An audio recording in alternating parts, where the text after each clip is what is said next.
Bismillahirrahmanirrahim. Assalamualaikum warahmatullahi wabarakatuh.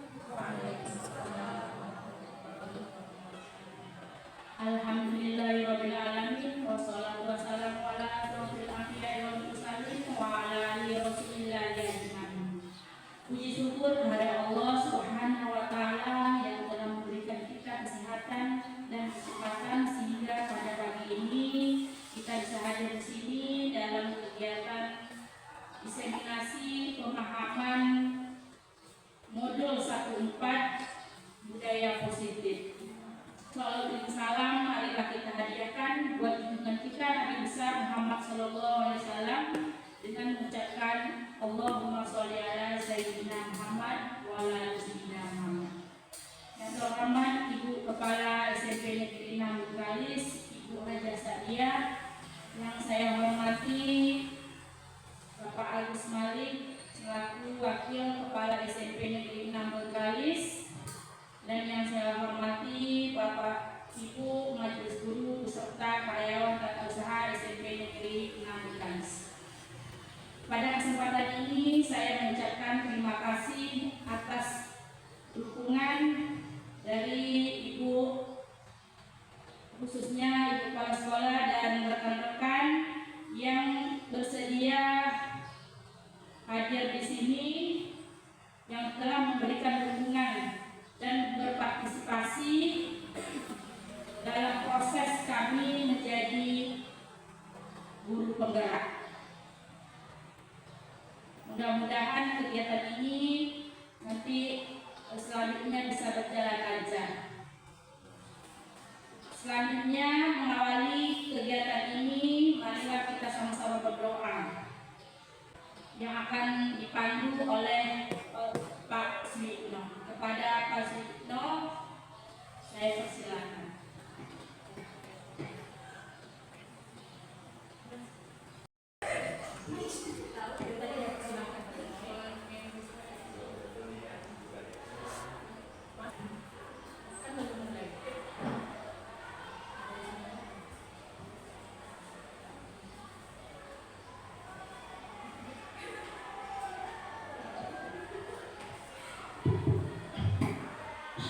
Bismillahirrahmanirrahim. Assalamualaikum warahmatullahi wabarakatuh.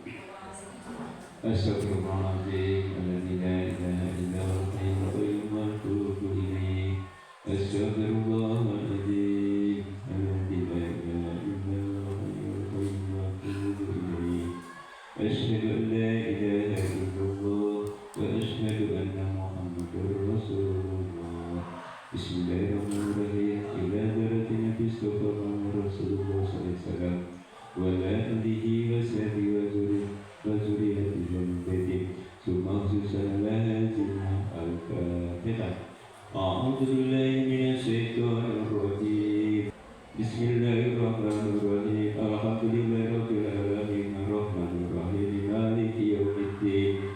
Iyyaka na'budu wa iyyaka nasta'in. Ihdinas siratal mustaqim. Siratal ladzina an'amta 'alaihim ghairil maghdubi 'alaihim waladdallin. Amin. A'udzu billahi minasyaitonir rajim. Bismillahirrahmanirrahim. Alhamdulillahirabbil alamin wassalatu wassalamu ala asyrofil anbiya'i wal mursalin wa ala alihi wa sahbihi rasulillahi ajmain. Alhamdulillahirabbil alamin hamdan yafi'i wa yukafi mazidah. Ya Rabbana lakal hamdu kama yanbaghi li jalali wajhikal karim wa azimi sultanik. Allahumma ighfir lana dzunubana wa li walidayna warhamna kama rabbayana shaghira wa lil mu'minina wal mu'minat wal muslimina wal muslimat bi rahmatika ya arhamar rahimin. Rabbana hab lana min azwajina wa dhurriyyatina qurrata a'yun waj'alna imama. Allahumma ja'alna wa awladina min ahli ilmi wa min ahli khairi wa la taj'alna wa iyyahum ahli wa la hawla wa la quwwata illa billahi. Ya Allah, ya Tuhan kami, jadikanlah kami dan anak-anak kami ahli ilmu dan ahli kebaikan, dan jangan jadikanlah kami ahli keburukan. Ya Allah, ya Tuhan kami, pada pagi yang berbahagia ini, kami berhimpun di sini dalam rangka mengharap ridho-Mu ya Allah. Jadikanlah kegiatan aksi nyata dimensi budaya positif ini menjadi bekal kami untuk meniti masa depan, menjadikan anak-anak bangsa yang baik dan berkarakter ya Allah. Jadikanlah kegiatan yang bermanfaat bagi diri kami, lingkungan kami dan bagi bangsa dan negara kami ya Allah. Hanya kepadamu kami menyerah dan hanya kepadamu kami mohon keampunan ya Allah. Allahumma tibana li husnul khatimah wa la tasib alaina ya Allah bi su'il khatimah. Rabbana zalamna anfusana wa illam taghfir lana wa tarhamna lanakunanna minal khasirin. Rabbana la tuzigh qulubana ba'da idh hadaytana wa hab lana min ladunka rahmatan innaka antal wahhab. Rabbana atina fid dunya hasanah wa fil akhirati hasanah wa qina adzabannar. Subhana rabbika rabbil izzati amma yasifun wa salamun alal mursalin walhamdulillahi rabbil alamin. Taqabbalallahu minna wa minkum taqabbal ya karim.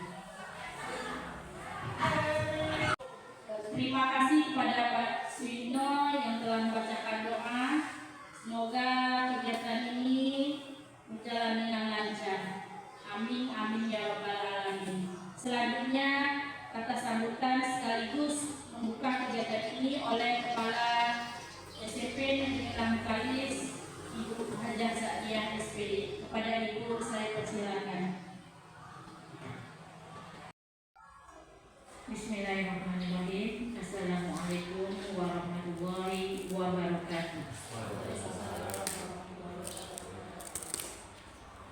Alhamdulillah, selalu kita banyak puji syukur kepada Allah Subhanahu wa Ta'ala, yang mana pada hari ini cuacanya bagus, kita diberi kesempatan, diringankan langkah, diberi kesehatan untuk dapat hadir di Labor IPA.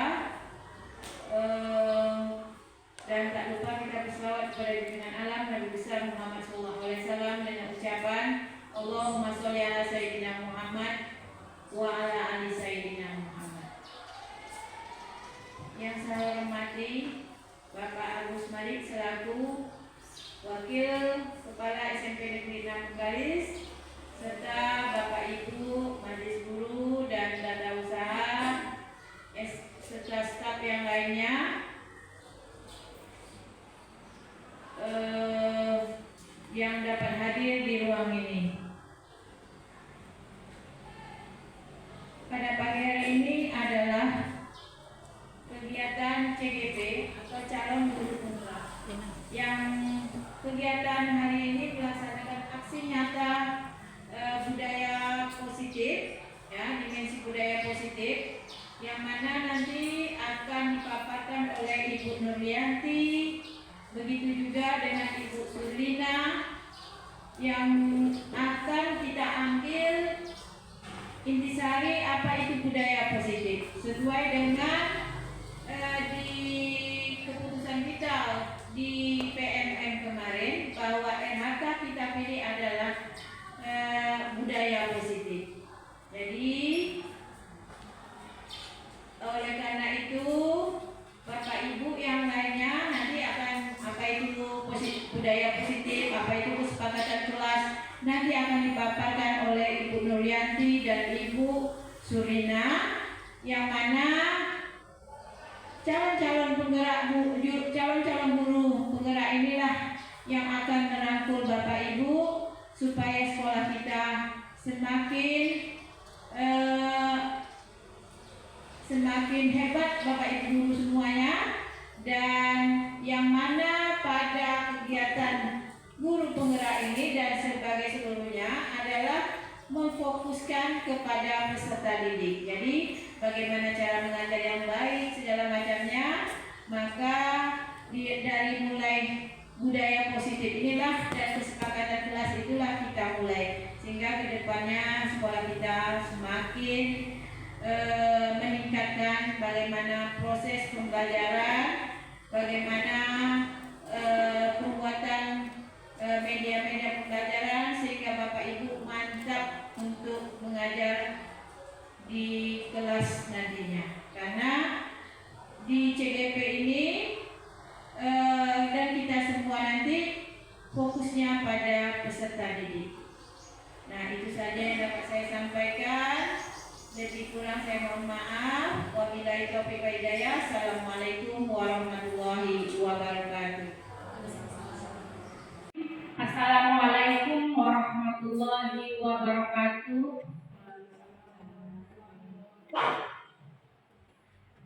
Alhamdulillah, puji syukur kepada Allah Subhanahu wa taala atas limpahan rahmat dan karunia-Nya kepada kita, sehingga pada siang ini kita masih bisa berkumpul di sini dalam kegiatan diseminasi pemahaman budaya positif dari modul 1-4 dalam program pendidikan guru penggerak. Bersama saya Surlina, guru SMP Negeri 6 Bekalis CGP Angkatan 10 Kabupaten Bekalis Provinsi Riau. Baiklah Bapak Ibu, inti dari budaya positif yang akan saya paparkan pada kesempatan ini yaitu tentang disiplin positif dan nilai-nilai kebajikan universal, teori motivasi, hukuman dan penghargaan, studi, kemudian kebutuhan dasar manusia, 5 posisi kontrol, keyakinan kelas, dan segitiga restitusi.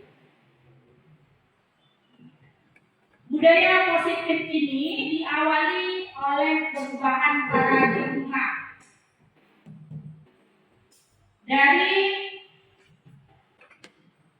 jadi budaya positif ini diawali oleh perubahan paradigma.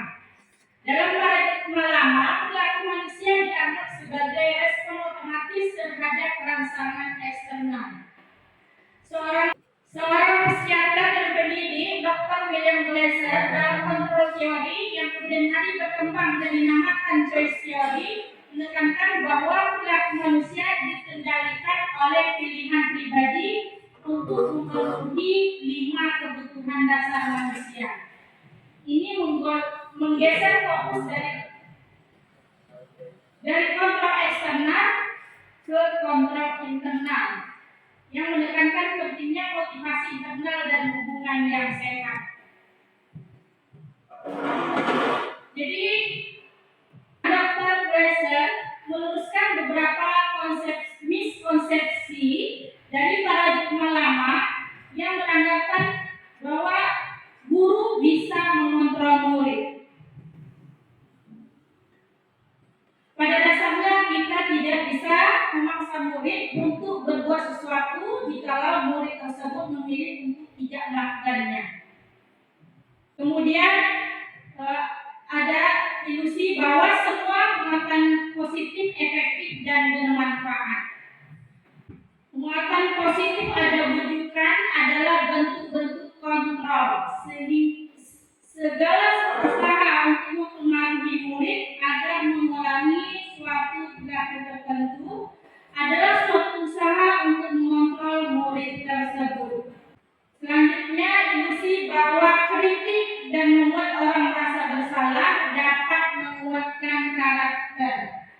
Juga sebagai orang dewasa terkadang beranggapan bahwa kita memiliki hak untuk memaksa. Banyak orang dewasa yang percaya. Sekarang kita lihat perubahan paradigma stimulus respon kepada pendekatan teori kontrol. Pada stimulus respon, realitas atau kebutuhan kita sama, sedangkan pada teori kontrol, realitas kebutuhan kita berbeda. Stimulus respon, pada stimulus respon semua orang melihat hal yang sama, tapi pada teori kontrol setiap orang memiliki gambaran berbeda. Kemudian pada stimulus respon kita mencoba mengubah agar pandangan sama,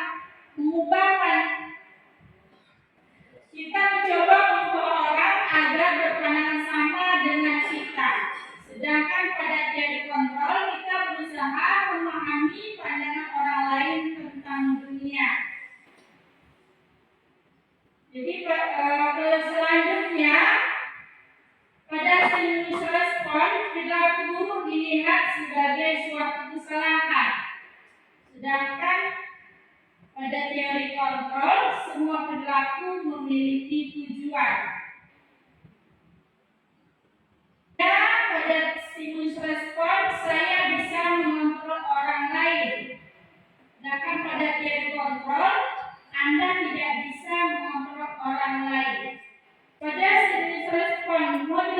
berpikir menang kalah berubah menjadi kontrol model berpikir menang-menang.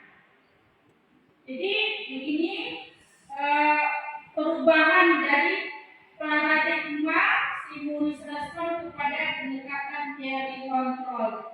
Selanjutnya tentang disiplin positif. Kita sudah sering mendengar kata disiplin. Kalau disebut kata disiplin, kira-kira apa yang terdengar, apa yang terpikirkan oleh Bapak Ibu?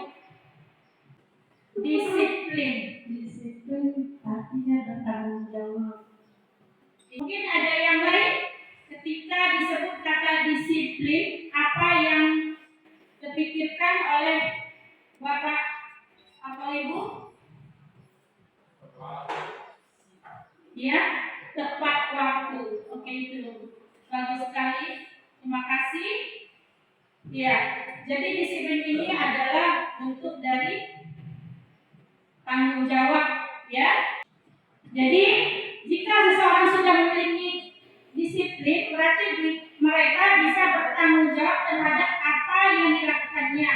Sebagai seorang guru, tujuan kita adalah menciptakan murid-murid yang memiliki disiplin diri, sehingga mereka bisa berperilaku dengan mengacu pada nilai-nilai kebajikan universal dan memiliki motivasi intrinsik bukan ekstrinsik. Selanjutnya nilai-nilai kebajikan universal. Dalam penerapan budaya positif, kita mempunyai tujuan, ya, yaitu kita mengacu atau ingin mendapatkan nilai-nilai atau prinsip mulia. Nilai-nilai itulah yang disebut dengan nilai-nilai kebajikan yang universal.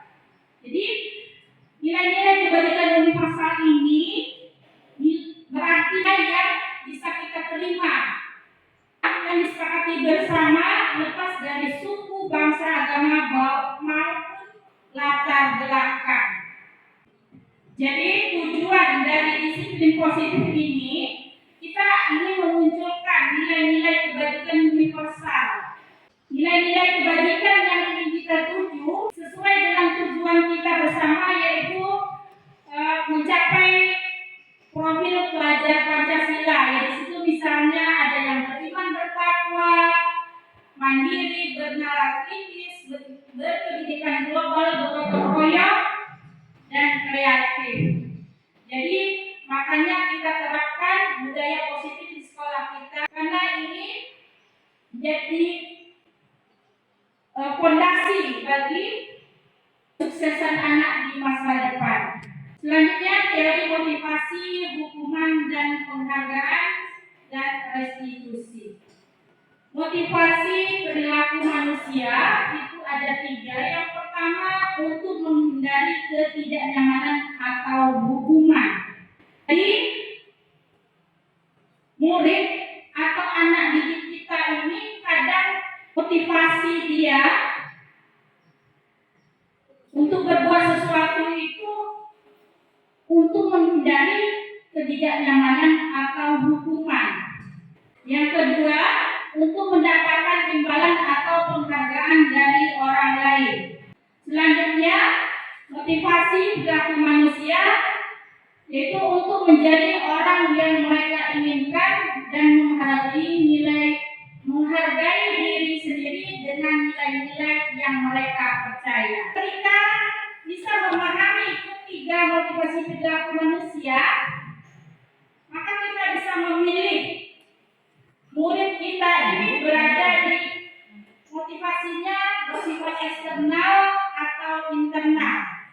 Ya, jadi kalau tadi dia motivasinya untuk menghindari ketidaknyamanan atau hukuman, kemudian untuk mendapatkan imbalan atau penghargaan dari orang lain, berarti motivasinya masih bersifat eksternal. Kemudian jika motivasinya untuk menjadi orang yang mereka inginkan serta menghargai diri sendiri, berarti motivasinya motivasi internal. Selanjutnya, hukuman dan penghargaan. Hukuman merupakan cara guru mengontrol perilaku murid. Hukuman memang terlihat efektif, namun memiliki dampak negatif dalam jangka panjang. Ya. Jadi kalau kita sebagai guru sering memberi hukuman, mungkin kita menjadi sosok yang dibenci atau ditakuti oleh murid. Kemudian penghargaan. Penghargaan bisa memiliki definisi yang sama dengan hukuman, di mana tindakan ini dapat menghancurkan potensi murid dalam belajar. Murid bisa saja tidak yakin dengan kemampuannya atau kehilangan motivasi belajar jika tidak ada imbalan. Nikon mengemukakan baik penghargaan maupun hukuman adalah cara-cara mengontrol perilaku seseorang yang menghancurkan potensi untuk pembelajaran yang sesungguhnya. Selanjutnya mengemukakan beberapa pernyataan hasil pengamatannya selama ini tentang tindakan memberikan penghargaan yang nilainya sama dengan menghukum seseorang. Jadi menurut ini, hukuman dan penghargaan itu sama, bernilai sama, ya. Jadi penghargaan ini bisa berpengaruh jangka pendek dan jangka panjang, ya.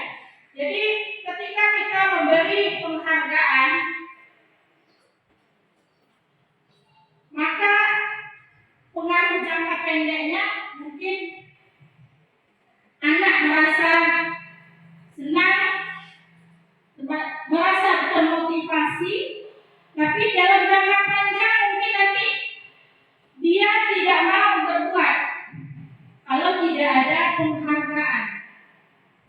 Jadi bisa jadi juga penghargaan itu tidak efektif. Selanjutnya, penghargaan bisa merusak hubungan. Misalnya ketika kita memberi penghargaan, misalnya ranking di kelas, misalnya kita kan masih ada sistem rankingan, ya, seperti dulu, itu bisa merusak hubungan karena mungkin di antara murid itu ada yang merasa dia, jadi ada kemudian bisa menimbulkan rasa iri sehingga penghargaan ini merusak hubungan. Dan penghargaan mengurangi ketepatan, ya, juga mengurangi kualitas. Jadi kalau seseorang berbuat atau melakukan sesuatu karena mengharap penghargaan, maka itu bisa mengurangi kualitas. Seharusnya mungkin dia bisa lebih bagus, tapi karena yang ditujunya adalah penghargaan, maka mungkin apa yang dibuatnya itu kurang berkualitas. Begitu juga bisa mengurangi kreativitas. Selanjutnya, penghargaan menghukum, ya. Penghargaan menghukum ini, jadi penghargaan itu juga bisa menimbulkan rasa terhukum bagi murid-murid kita. Ketika misalnya di antara ranking 1, 2, 3, 4 itu ada persamaan nilai mungkin, ya, jumlah nilainya sama. Jadi ternyata dia juara 3 dan 4 ini sama. Jadi otomatis yang mendapat ranking 4 ini dia merasa terhukum. Kenapa kok saya menjadi juara 4? Seharusnya kan bisa juara 3. Dia merasa itu terhukum. Selanjutnya, motivasi dalam diri intrinsik. Jadi dengan penghargaan itu kadang tidak menimbulkan motivasi dari dalam. Jadi motivasinya itu hanya mendapatkan hadiah. Ketika tidak ada hadiah atau penghargaan, dia tidak mau berbuat. Misalnya ada penampilan seni, bukan lomba. Ketika lomba sudah dijanjikan hadiah, mungkin dapat sepeda atau hadiah yang menarik, dia ikut. Tapi kalau tidak ada hadiah, dia tidak mau ikut. Dia merasa mungkin membuang-buang waktu begitu. Jadi itu motivasi dari dalam dirinya. Kemudian penghargaan ini memang sering dianggap sebagai alat yang menarik bagi anak-anak. Namun bisa memiliki pengaruh tadi ya, memberikan pengaruh dalam jangka pendek dan panjang. Selanjutnya restitusi. Restitusi adalah proses menciptakan kondisi bagi murid untuk memperbaiki kesalahan mereka sehingga mereka bisa kembali pada kelompok mereka dengan karakter yang lebih kuat. Melalui restitusi ini kita akan mencari solusi untuk masalah yang dihadapi oleh siswa dan membantu siswa berpikir tentang seperti apa yang mereka inginkan. Ciri-ciri restitusi ini diantaranya yaitu restitusi ini bukan untuk menebus kesalahan, namun untuk belajar dari kesalahan. Restitusi ini untuk memperbaiki hubungan. Restitusi adalah tawaran, bukan paksaan. Restitusi menuntun untuk melihat ke dalam diri. Restitusi mencari kebutuhan dasar yang mendasari tindakan. Restitusi diri adalah cara yang paling baik. Jadi restitusi fokus pada karakter, bukan tindakan. Restitusi menguatkan dan fokus pada solusi. Selanjutnya restitusi mengembalikan murid yang berbuat salah pada kelompoknya. Selanjutnya kebutuhan dasar manusia. Kita sebagai manusia punya kebutuhan. Kira-kira kebutuhan Bapak Ibu apa? Kebutuhan biasanya makanan, pakaian, kemudian yang lain, mungkin Ibu yang lain, kebutuhan dasar manusia. Kita sebagai manusia itu punya kebutuhan. Contohnya tadi makanan, pakaian, kebutuhan primer, sekunder, tersier. Iya, itu termasuk kebutuhan kita ya sebagai manusia. Oke, jadi memang kita sebagai manusia itu punya kebutuhan. Ya, ada 5 kebutuhan dasar manusia. Yang pertama itu kebutuhan bertahan hidup. Jadi kebutuhan bertahan hidup ini yang bersifat fisiologis seperti yang Ibu Mira sampaikan tadi, seperti makanan, pakaian, gitu ya. Itu kebutuhan bertahan hidup. Itu juga kebutuhan primer, sekunder, dan tersier tadi. Kemudian kebutuhan kasih sayang dan rasa diterima. Jadi kita sebagai manusia tentu butuh ini, kasih sayang dan rasa diterima oleh orang lain, oleh pasangan, kelompok. Ya. Selanjutnya kebutuhan pengakuan atas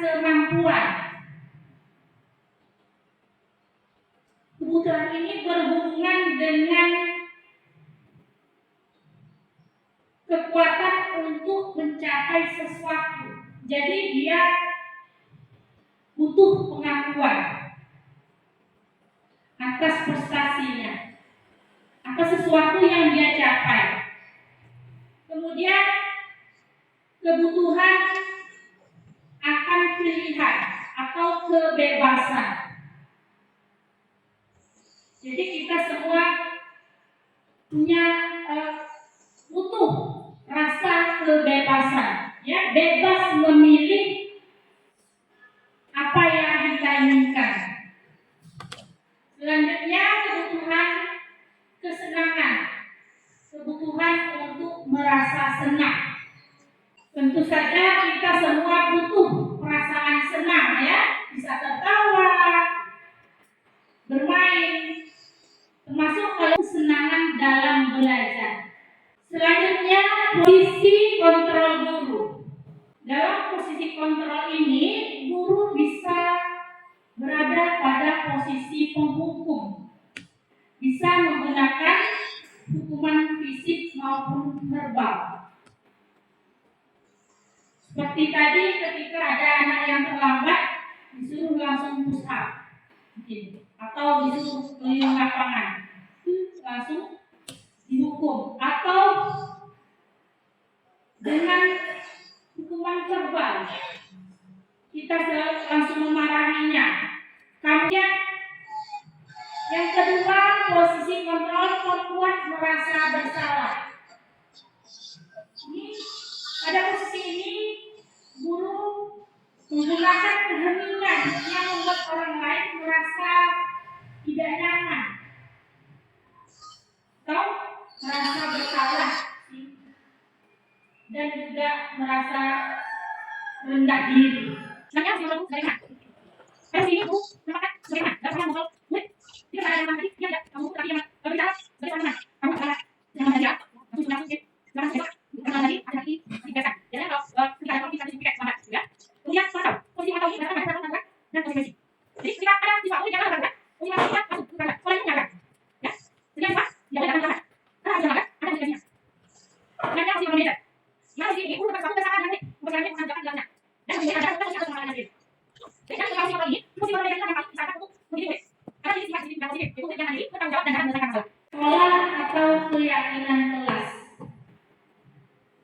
Seperti kemarin di awal semester 6 kita sudah membuat keyakinan kelas, ya Bapak Ibu. Jadi sebenarnya mungkin di sekolah juga kita perlu membuat keyakinan sekolah yang mengatur warga sekolah supaya kita bisa melaksanakan disiplin positif dengan ini. Kita keyakinan sekolah ini kita buat bersama-sama, ya, yang berisi nilai-nilai kebajikan universal yang disepakati secara tersirat dan tersurat, terlepas dari latar belakang suku, negara, bahasa maupun agama.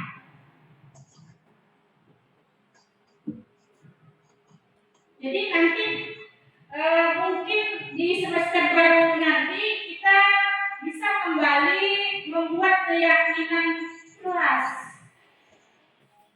Karena keyakinan kelas itu perlu kita tinjau ulang atau kita nanti kita revisi, mungkin ada kekurangan atau kelemahan. Jadi di sini guru itu berperan sangat penting dalam mewujudkan terbentuknya keyakinan sekolah atau kelas. Keyakinan kelas yang kita buat ini bersifat lebih abstrak daripada peraturan. Keyakinan kelas berupa pernyataan-pernyataan universal. Pernyataan keyakinan kelas senantiasa dibuat dalam bentuk positif. Keyakinan kelas sebenarnya tidak terlalu banyak sehingga mudah diingat dan dipahami oleh semua warga kelas. Selanjutnya, keyakinan kelas sebaiknya sesuatu yang dapat diterapkan di lingkungan tersebut. Jadi sesuatu keyakinan atau kesepakatan yang kita buat itu sebaiknya yang dapat diterapkan, tidak memberatkan. Kita sudah sepakat berarti sudah sama-sama menerima dan mau melaksanakannya. Jadi diharapkan ini keyakinan kelas ini nanti semua warga kelas bisa ikut berkontribusi dalam pembuatan keyakinan kelas ini lewat diskusi atau curah pendapat. Ya, pada akhir semester atau tahun ajaran kita bersedia meninjau kembali keyakinan kelas ini ya. Lalu kita tinjau tadi kelemahan atau apa-apa yang perlu ditambah. Jadi langkah-langkah utama dalam menetapkan keyakinan kelas ini, pertama kita berdiskusi mengusulkan peraturan-peraturan yang perlu ditaati warga kelas. Misalnya di kelas pada saat diskusi kita mengusulkan kira-kira keinginan warga kelas atau murid-murid kita apa saja. Misalnya mereka ingin kelas mereka senantiasa bersih, atau yang lain misalnya datang tepat waktu.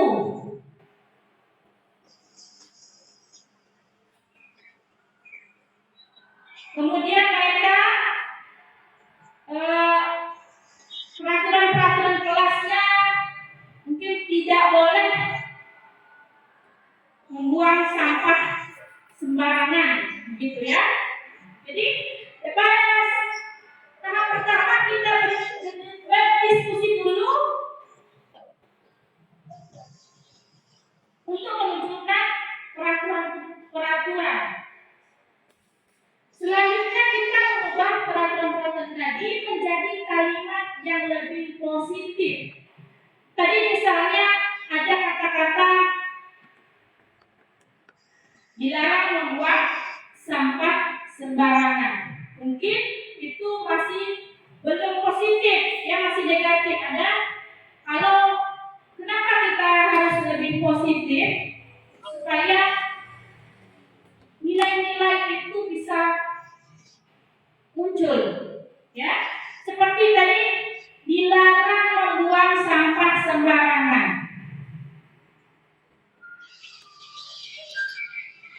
Kalau masih tetap kalimat itu yang kita pakai, berarti ada kata di situ membuang sampah sembarangan. Berarti yang terpikir oleh anak-anak itu adalah membuang sampah sembarangannya itu. Makanya kita harus mengubah kalimat-kalimat itu menjadi positif. Misalnya menjadi buanglah sampah pada tempatnya. Jadi itu lebih bernilai positif daripada kita membuat di situ dilarang membuang sampah, dilarang. Jadi yang terpikir adalah membuang sampahnya, ya. Dilarang membuang sampah sembarangan. Dalam pikiran kita yang terpikir itulah boleh membuang sampah sembarangan. Jadi makanya kata-kata itu kita ubah menjadi kalimat lebih positif. Atau misalnya dalam ujian dilarang mencontek, itu bisa kita ubah menjadi mungkin kerjakan ujian secara sendiri-sendiri, gitu ya. Jadi peraturan-peraturan itu kita ubah menjadi kalimat yang positif. Kemudian kita menyaringkan peraturan-peraturan menjadi nilai-nilai kebajikan atau keyakinan kelas. Tadi kita sudah membahas tentang nilai-nilai kebajikan, ya. Dari peraturan-peraturan tadi, nilai-nilai apa yang kita inginkan?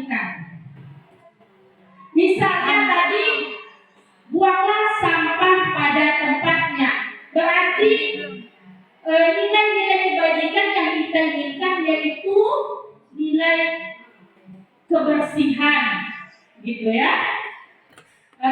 Tidak kerjakan ujian secara sendiri-sendiri. Berarti nilai kebajikan yang ingin kita tuju yaitu nilai kejujuran. Mungkin tadi ada aturan di kelas berdoa sebelum dan ketika memulai dan menutup pelajaran. Mungkin itu berarti nilai kebajikan yang ingin kita tuju adalah nilai religius, begitu ya. Selanjutnya kita berdiskusi mengenai gambaran perilaku yang mencerminkan keyakinan kelas. Ya, jadi bagaimana? Tadi kita sudah membuat keyakinan kelas, misalnya buanglah sampah pada tempatnya. Jadi perilaku yang seperti apa yang mencerminkan keyakinan kelas itu? Ya, tentu saja kita membuang sampah ya pada tempatnya di tong sampah. Jadi tidak di kelas itu tidak ada lagi sampah-sampah yang berserakan. Selanjutnya tadi ada peraturan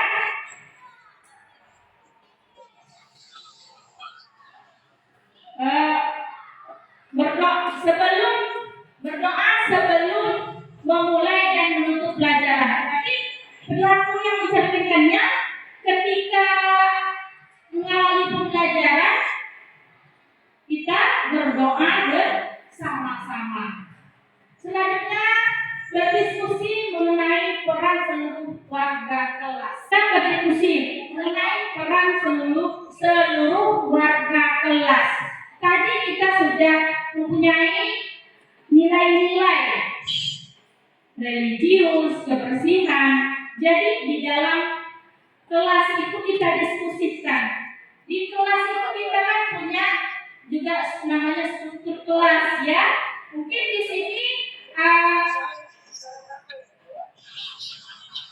mengenai kebersihan, ada seksi kebersihan gitu. Yang religius tadi ada seksi keagamaan. Ya.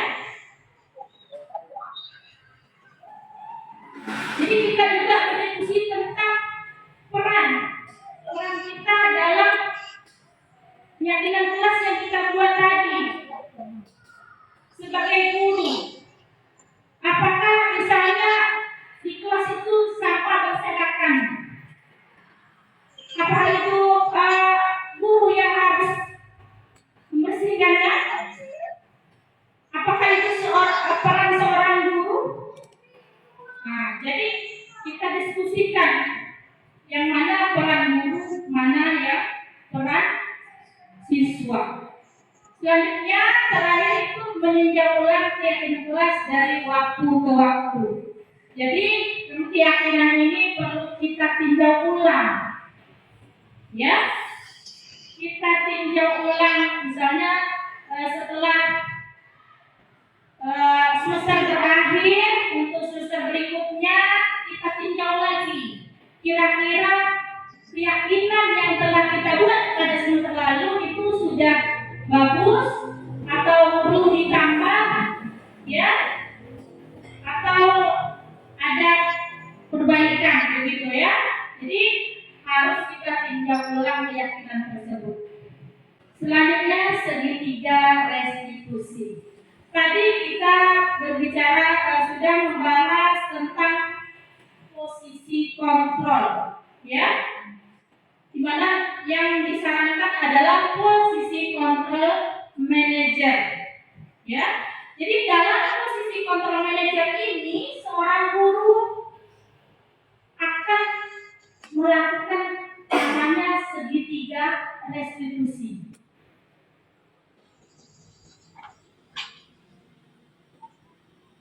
Langkah-langkah restitusi ini yang pertama itu menstabilkan identitas yang bertujuan untuk mengubah identitas anak dari orang yang gagal karena melakukan kesalahan menjadi orang yang sukses. Jadi ketika ada masalah, misalnya seperti kemarin ada anak-anak yang suka minta duit jajan sama kawannya, ya. Jadi itu kita panggil, kita sebagai guru kita mengambil posisi control manager. Di posisi itu kita menyelesaikan anak tersebut dengan segitiga restitusi. Jadi dan langkah pertama menstabilkan identitas, ada kalimat-kalimat yang mendukung sehingga murid menjadi reflektif.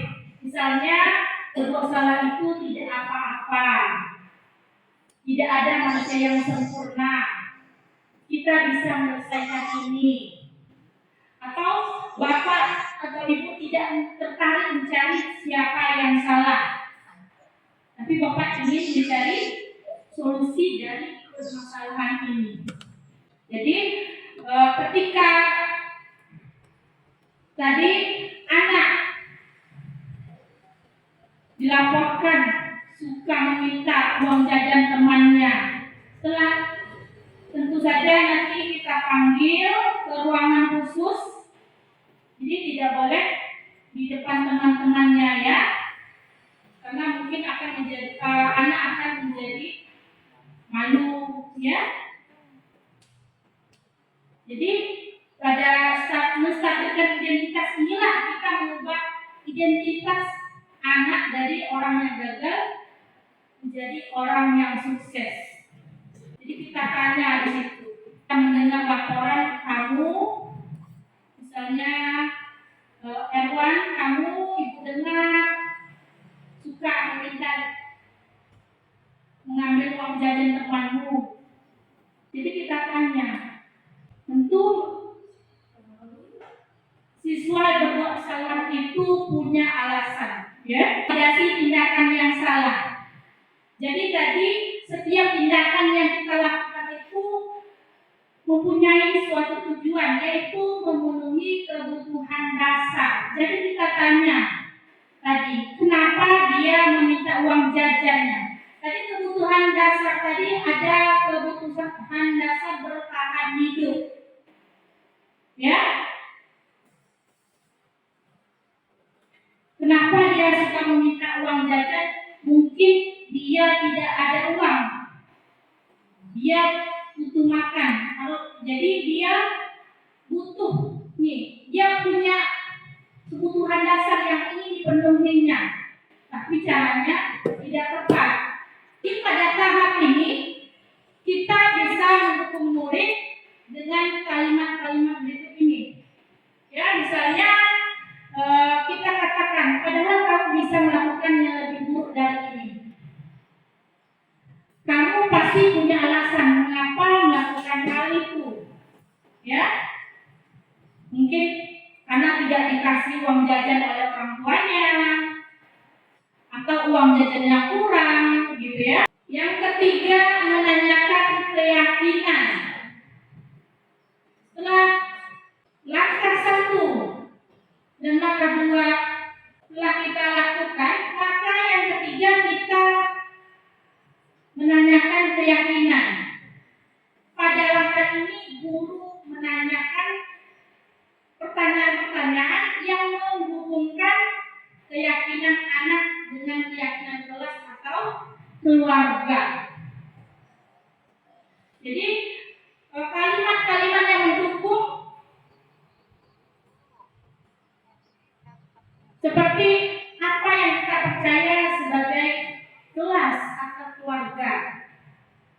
Atau tadi kita punya keyakinan kelas apa tadi? Kita harus menghargai kawan, menghormati. Jadi itu kita tanyakan ke anak tersebut. Jadi diharapkan dengan melakukan segitiga restitusi ini kita mendapatkan solusi yang terbaik untuk Jadi dari materi yang saya paparkan tadi bisa kita ambil kesimpulan bahwa budaya positif diawali dengan perubahan paradigma dari kontrol eksternal menuju kontrol internal. Kemudian ada 3 motivasi perilaku manusia, yaitu untuk menghindari ketidaknyamanan atau hukuman, untuk mendapatkan imbalan atau penghargaan dari orang lain, dan untuk menjadi orang yang mereka inginkan, dan menghargai diri sendiri dengan nilai-nilai yang mereka percaya. Selanjutnya ada 5 kebutuhan dasar manusia, antara lain kebutuhan bertahan hidup, kasih sayang, dan merasa diterima, penguasaan, kebebasan, dan kesenangan. Selanjutnya ada 5 fungsi kontrol, yaitu penghukum, pembuat rasa bersalah, posisi teman, pemantau, dan manajer. Selanjutnya tadi kita membahas tentang keyakinan kelas. Dan terakhir tadi ada 3 langkah, 3 restitusi, yaitu menstabilkan identitas, validasi tindakan yang salah, dan menanyakan keyakinan. Baik Bapak Ibu, berikut ini pengalaman saya dalam membuat keyakinan kelas di awal semester kemarin. Assalamualaikum warahmatullahi wabarakatuh.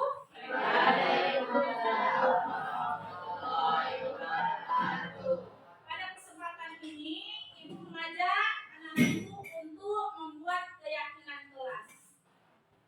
Ada yang tahu apa itu keyakinan kelas? Belum ada? Belum.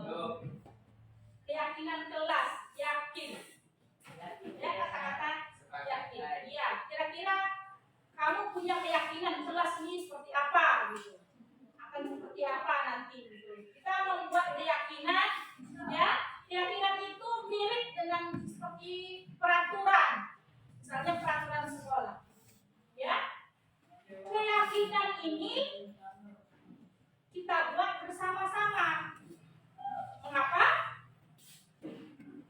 Supaya kita sama-sama melaksanakannya. Ya, kamu bisa melaksanakannya dengan penuh rasa tanggung jawab. Kira-kira keinginan kamu apa tentang kelas ini? Contohnya apa? Yang ingin kamu buat peraturannya, yang akan kita jadikan keyakinan nanti. Contohnya apa?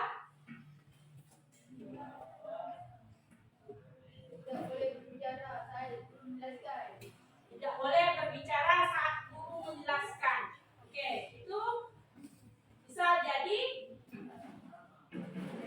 keyakinan ya. Tapi nanti keyakinan ini kita buat dalam kalimat yang positif. Tidak menggunakan kata tidak boleh atau jangan. Ya, tidak boleh berbicara saat guru menjelaskan. Misalnya berarti kalau positifnya misalnya dengarkan guru saat berbicara ya gitu. Atau yang lain apa Jira? Misalnya dilarang berbicara saat guru menjelaskan. Dilarang berbicara saat guru menjelaskan. Kata-kata dilarang itu masih negatif. Kita ubah jadi positif. Kira-kira jelas? Jelas. Ya. Sekarang Ibu bagikan ini, kamu silakan tulis masing-masing satu aja. Nanti kalau ada yang sama, kita ambil satu aja ya. Ini kan satu kelas ini kan ramai ya. Jadi yang sama nanti Ibu.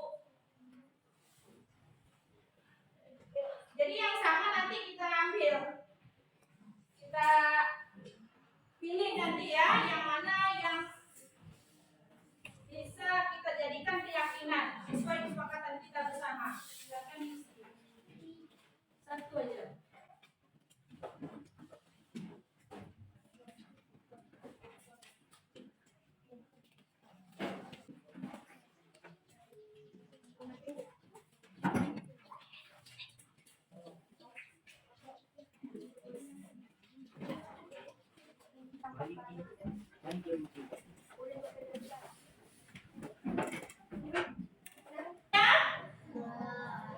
Silakan tempelkan keyakinan yang kamu buat tadi di karton ini.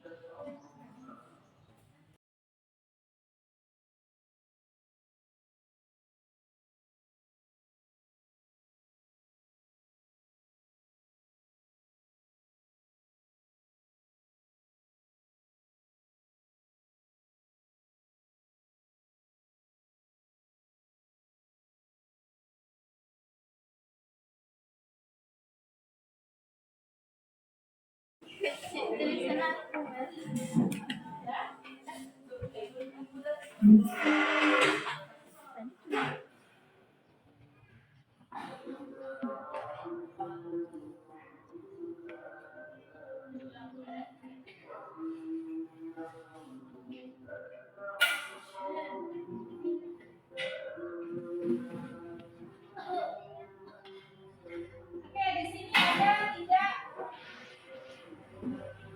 berdua sangat belajar.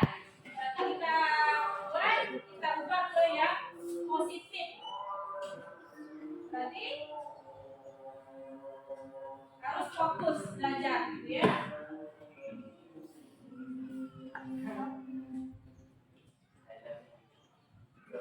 Buang sampah pada tempatnya, di sana ya.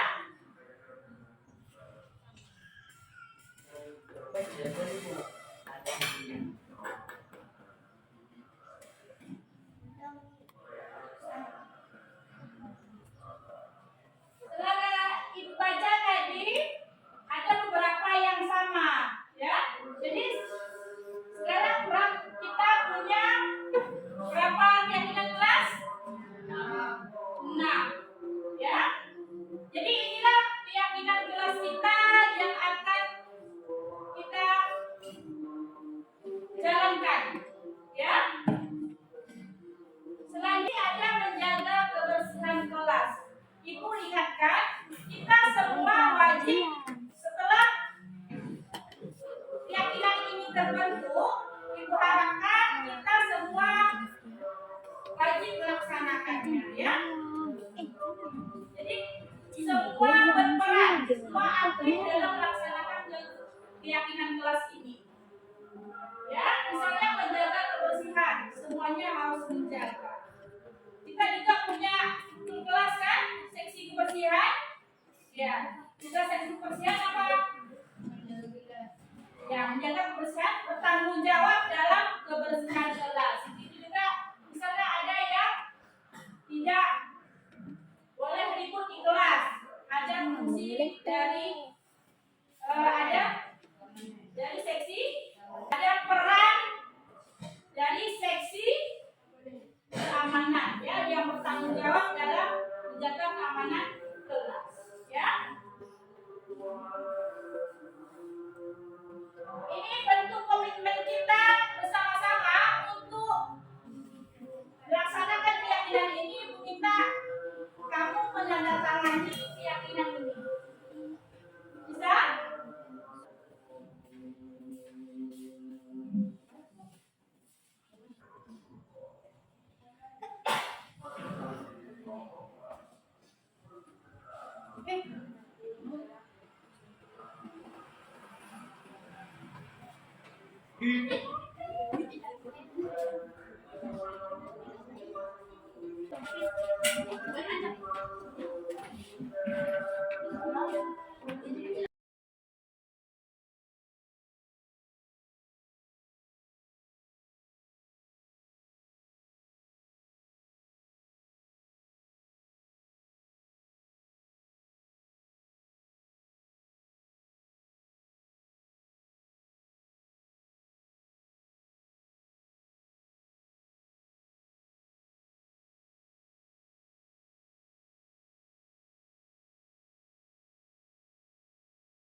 Terima kasih anak-anak ibu sudah menandatangani keyakinan kelas kita. Semoga kita bisa sama-sama menerapkannya di kelas ini, ya.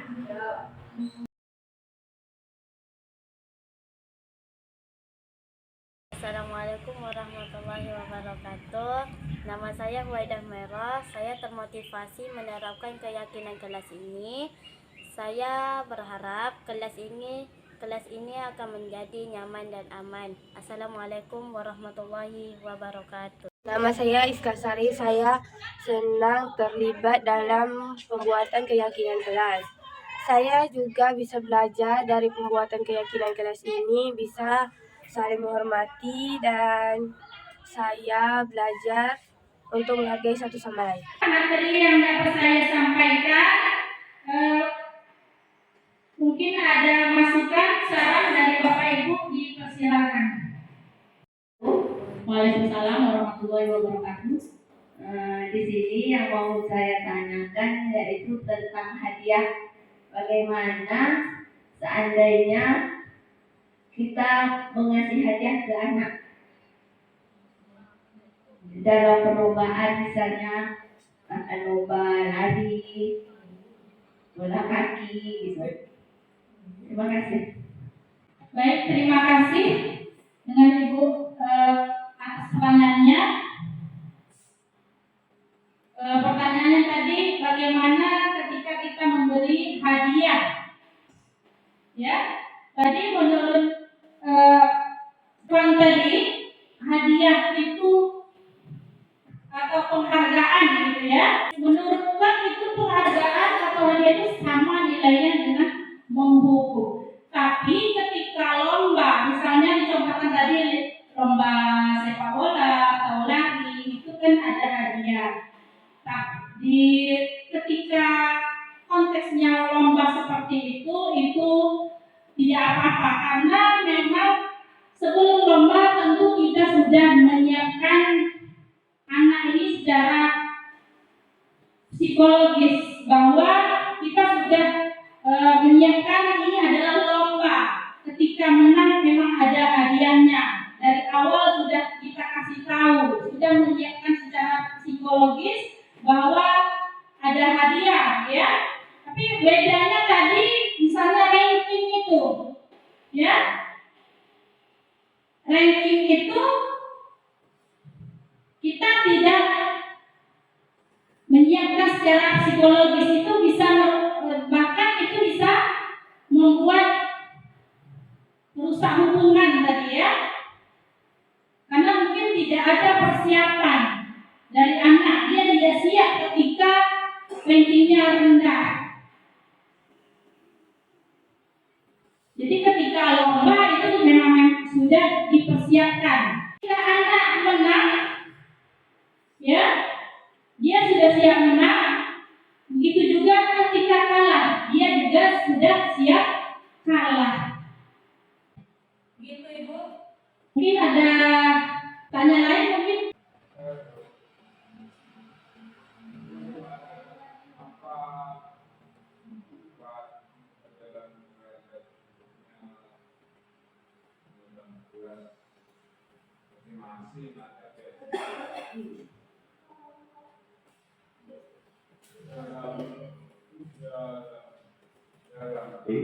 Kelas itu baik kelas 1, kelas 7, kelas 9 biasanya ada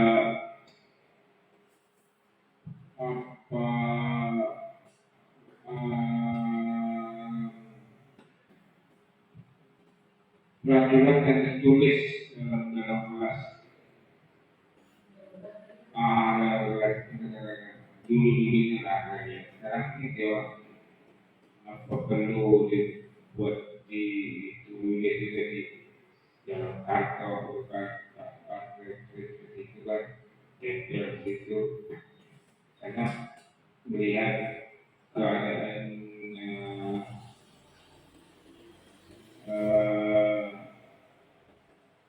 apalagi dalam proses belajar ini yang berbeda dengan dulu lah. Tapi dulu ada tertulis sampai ya setelah berapa lagu 3-4-5 peraturan yang dibuat baik di mana-mana. Apa sekarang kalau ditulis pun perlu kembali ditulis kembali atau sejak awal semester atau pertengahan antara ujung pertengahan karena mungkin dia kasih buku mana yang selesai itu segala macam kita juga. Terima kasih Pak Zuhairi atas pertanyaannya.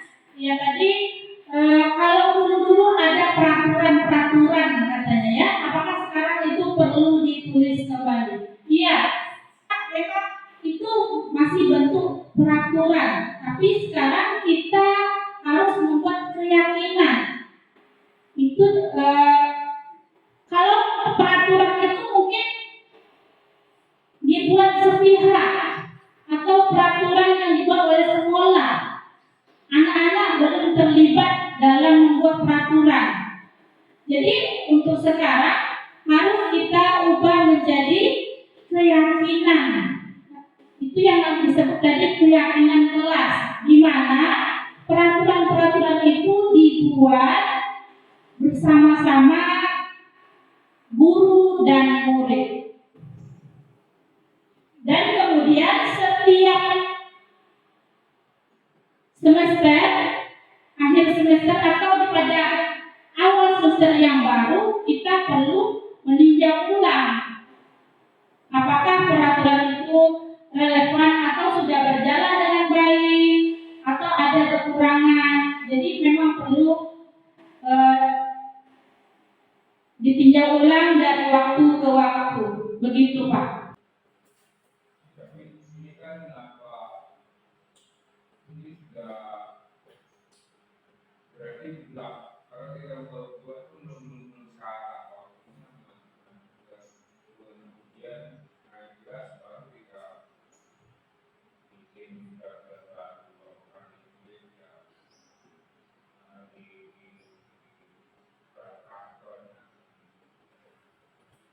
Iya Pak, di awal semester kemarin kita masing-masing kelas sudah membuat keyakinan kelas. Jadi memang keyakinan kelas itu kita tulis bisa kita buat di karton atau kita buatkan posternya, di mana di situ merupakan kesepakatan ya yang sudah menjadi keyakinan sehingga bisa ditandatangani oleh semua warga kelas. Begitu.